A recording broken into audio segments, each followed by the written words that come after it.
pantalla, por favor. Yo les decía, hoy tenemos un programa diferente a todos los demás, no tenemos mesa, tenemos charlas, tenemos a personas que son analistas, que saben lo que hacen y que nos dan un punto de vista diferente. A mí de veras me encanta este tipo de programas porque además que aprendo con cada uno de ellos, con el doctor Valderas, ahora con Jorge, y miren nuestro siguiente invitado que el doctor Isaac de Paz González, que es un jurista, un constitucionalista, y justamente por la presentación de las 18 iniciativas de ley de reforma constitucional, dos añadidas, hoy tenemos como invitado al doctor de Paz González, que siempre, la verdad es que yo me impresiono y además me aprendo un buen. Doctor, ¿cómo estás? Qué bueno que estás aquí y me da mucho gusto, sí, como siempre, saludarte además. Mucho más gusto me da a mí saludar al querido público inteligente y culto público de Sin Censura. Creo que es uno de los públicos mucho más críticos, pues liberales. Es un público pues de primerísimo nivel. Así que aquí estoy. Muy buena tarde, estimado maestro Paco Cruz.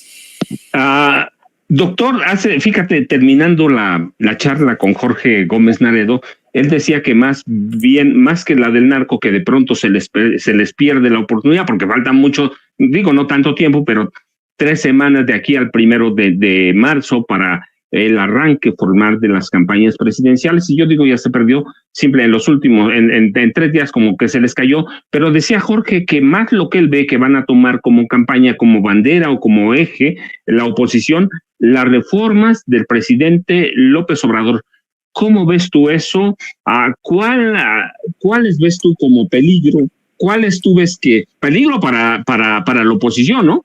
Si lo rechazan, puede ser un peligro. Si lo aprueban, va a ganar López Obrador. Si lo rechazan, va a ganar López Obrador.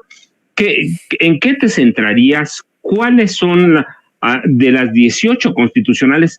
¿Cuáles tú ves que son viables y cuáles son peligrosas? Bueno, en primer lugar, voy a decir tres aspectos, pero en primer lugar, la iniciativa, el proyecto de reformas, la propuesta, es una jugada jurídica que busca trascender y superar el constitucionalismo tecnocrático, es decir, la reforma constitucional que nunca sirvió a los profundos intereses del pueblo, a las demandas más sentidas de la población en los últimos 30 años. Y este es el primer aspecto jurídico que tiene la reforma, que busca revertir el constitucionalismo tecnocrático, el constitucionalismo de maquillaje, el constitucionalismo que solo enmascara una forma de gobierno aparentemente democrática, pero que por otro lado es una forma de gobierno desnacionalizante, una forma de gobierno que únicamente sirve para seguir transmitiendo los bienes públicos, el patrimonio público, la riqueza pública a unos particulares. Entonces, ese es un primer aspecto que el presidente quiere dejar como marca personal, ¿no? Por lo menos para que quede ahí en la discusión pública. Eso es por lo menos, ¿no? En segunda instancia, es un boomerang para la oposición. O sea, esta 20 propuestas, si las van a usar como para advertir los peligros de una reforma constitucional y para hacer un llamado a no voten por un partido, por un movimiento que quiere reformar varios aspectos sociales de la Constitución, pues se les va a revertir porque la mayoría de las propuestas tienen un profundo calado social, o sea, son propuestas para constitucionalizar apoyos de política pública y precisamente para que dejen de ser una cuestión discrecional como lo son las políticas públicas, que queden materializadas, que queden bien amarradas o cimentadas o bien plantadas en la Constitución para que nadie las pueda remover, para que no se usen con fines electorales, con fines políticos, para que no se usen como bandera de campañas políticas, sino que sean verdaderos derechos. Y a eso aspira el constitucionalismo moderno, el constitucionalismo original del 17. Por eso estas propuestas, ya la sola discusión está desnudando ideológicamente a la oposición, la está desfondando. Ya vimos qué es lo que están empezando a señalar los opositores, las huestes del PRI, del PAN y algunos otros pues opinólogos y comentócratas de las redes sociales, funcionarios, exfuncionarios, bueno, hasta los notarios públicos están ahí tergiversando el sentido de las reformas. Entonces, ¿qué te diría yo de cuáles son las reformas? Respondiendo a tu pregunta, maestro, y perdón por la larga introducción de estos dos aspectos. Yo creo que las más viables son los apoyos a la juventud, constitucionalizar los apoyos a la discapacidad, los apoyos al sector de la senectud mexicana, nuestros padres, abuelos o abuelas, ya a la gente que nunca había recibido ni un 5, o sea, y si acaso recibían con aquellos apoyos muy lejanos, eran pues unas migajitas y aparte eran para la gente cercana al PRI o al PAN, ¿no? En su momento. Entonces, esta universalización del derecho a la pensión yo creo que no va a tener pues ningún inconveniente entre los opositores. Yo creo que se van a sumar. El que va a ser difícil es el sistema también de pensiones para los trabajadores. Yo creo que el sector corporativo apoyó muchísimo la creación de las AFORES porque era dinero que está fluyendo cada quincenita. Nos quitan a los trabajadores una lanita que se va, nos la van a guardar, ¿no? Que para cuando ya estemos en la edad de retiro y hayamos pasado nuestros años, pues ya nos van a devolver esa lana. Pero mientras ya nos cobraron comisiones, ya la pusieron a sudar, ya la usaron para pues sus fondos de inversión, ¿no? Para especular, para invertir y para enriquecerse. Y esa es una reforma ultra neoliberal que impulsó Zedillo y creo que esa va a ser difícil de revertir, aunque está pues toda la por lo menos el movimiento, los diputados de Morena y los senadores y en los estados, pues hay una mayoría que puede inclinar esa balanza. Entonces, la que yo veo más difícil y por el conservadurismo, porque es muy hipócrita, es la de la Guardia Nacional. No van a querer que pase a manos de la Sedena. Esa reforma, ahorita en la Constitución, el artículo 21 dice que pues corresponde a las autoridades civiles la seguridad pública.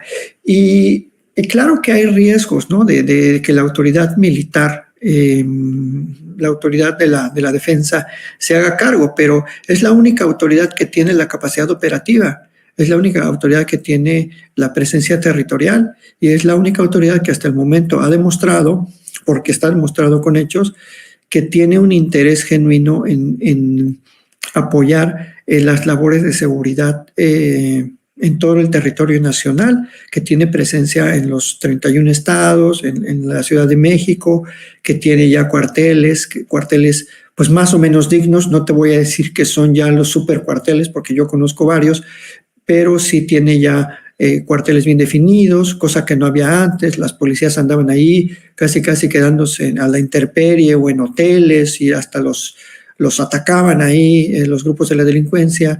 Y creo que el orden militar ha demostrado, por lo menos en temas de seguridad, que sí puede reorientar sus malas prácticas, ¿no? Porque también tenemos que ser justos en no olvidar todo lo que ha hecho de manera nociva el ejército en contra de la población mexicana. Pero se puede revertir todo eso y creo que depende del mando. Cuando el mando es un mando honesto, como dice el presidente, un mando incorruptible, un mando consecuente, un mando que se apega a la filosofía de los derechos humanos, pues creo que por lo menos hemos visto en este sexenio una visión y una nueva filosofía en las fuerzas castrenses, a reserva de los casos, ¿no? De Ayotzinapa y de algunos casos donde pues ha habido ahí algunas barreras para el acceso a la información que algunos critican mucho. Pero fuera de eso, yo creo que ha sido muy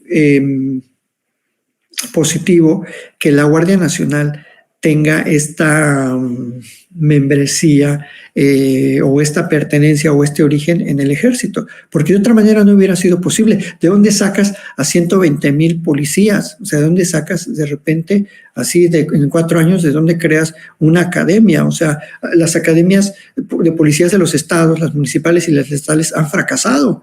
Algunos estados ni tienen, otros tienen, bueno, hay hasta una universidad allá en el Estado de México de la Seguridad Pública, pero pues claramente no están dando resultados, ¿verdad? Lo que vimos en el sur del estado, aquí abro paréntesis, es muestra de lo que estoy diciendo, del fracaso de las policías locales. Entonces, esa reforma yo creo que va a tener muchísima oposición.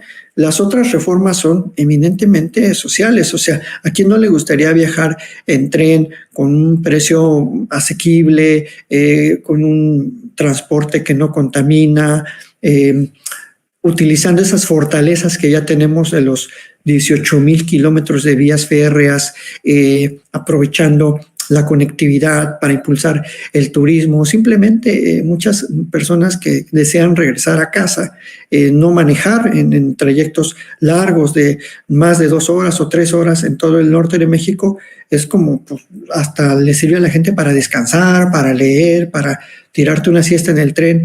Y todos los países desarrollados, europeos, incluso los mismos vecinos de aquí de Baja California, nuestros vecinos de San Diego, tienen su tren que recorre todo California, y todos los países, Canadá tiene trenes, o sea, cualquier país que me preguntes del mundo desarrollado tiene un servicio público de pasajero.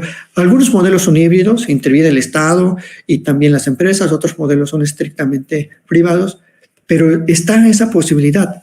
Y creo que esa a mí es la que más me gustaría que se aprobara. Bueno, me gustaría que se aprobaran todas, pero yo a esa le veo mucha viabilidad porque además ya están participando el sector privado. Ya se dieron cuenta que además puede ser un negocio, ¿no? O sea, esto tiene todo un círculo virtuoso. Y entre otras, maestro, esas son las que te puedo decir que tienen sus pros, algunas, y sus contras.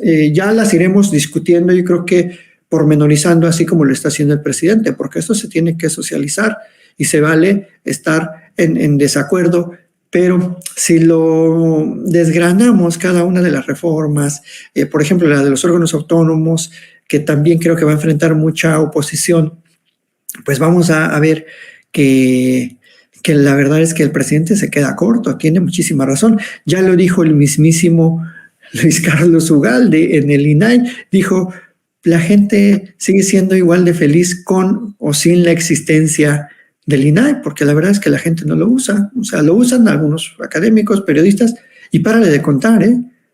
Yo le preguntaba a muchas, incluso colegas de la academia, oye, ¿tú has usado el INAI? ¿Has pedido información? No. A nadie le interesa mucho el INAI. Pero bueno, a las élites sí les interesa, ¿verdad? Así que hasta aquí dejaría mi primer comentario, estimado maestro.